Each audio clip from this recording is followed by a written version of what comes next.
So this is a bunkie test, just going through each of 5 positions. Most of your athletes are going to complain about the hard floor, so you'll want to put something padding under them. And I'll show you variations both using the bench and not using the bench, because you don't always have enough benches for athletes.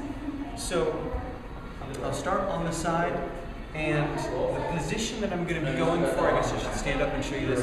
The position that I'm going for in all of these exercises is this, right? Just normal standing, straight. Especially important that it's straight through the hip so that I don't do this, because this is just not the position I'm in. So when I'm down on the ground here, I'm sort of grabbing the bench with my top foot, so my top foot is sickled in a little bit.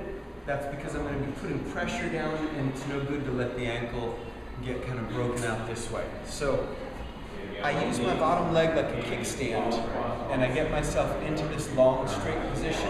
I like the arm up just so that I know I'm square in the body and not twisting forward or back. And then I just bring my bottom foot up to hold the bench. Ideally, I want to get to where I can hold this for 40 seconds. I don't like holding a lot longer than that, but 40 seconds is fine. You may have to start at 10 seconds. And then I'm going to do that both sides, obviously. I'm going to switch to a back position. I'm on my elbows like I'm lounging at the beach, and I'm going to have my legs just short of locked out. So I don't want to hyperextend my legs, but they're not really bending either. They're just barely soft and straight. I press my hips high, really keeping my chest open so I don't have a collapse through the shoulders here. And then I pick one foot up just by a couple of inches, and I'm going to hold this high hip position, trying to stay square also so there's no drop in the up leg. And again, 40 seconds there. I'll do that on both sides. I'll come back to the outside leg, doing side here. So now I start with my feet stacked up.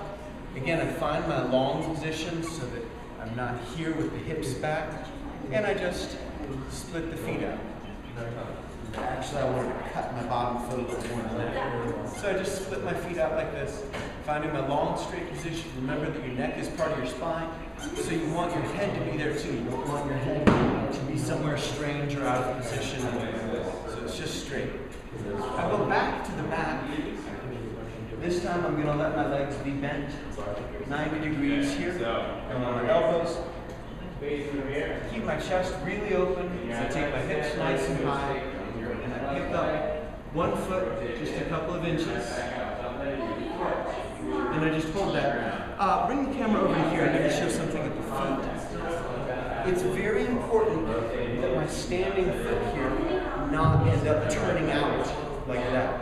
I want to stay really parallel with my standing foot. So that changes which hamstring muscles are getting worked. So when you see that starting to turn out like this, just correct it in so that my toe is facing straight up. I don't care pointed or flexed, I just care about the rotation. And then your final position is going to be a normal front plank, done one-footed. So I'm on my elbows, with my toes on the bench, and I like the toes to be bent under. I don't like them to be on the laces. Everything is square and long, no saggy backs, right? That's definitely going to cause injuries. So I'm strong and square here, and then I just pick up one foot by a couple of inches. Again, I'm not allowing any torque in the hips there. I want to stay straight and square, focusing on that long line out through my heels and out through the top of my head. And I'll get back on both sides. So I'm working up to 40 seconds in all 5 positions on each side.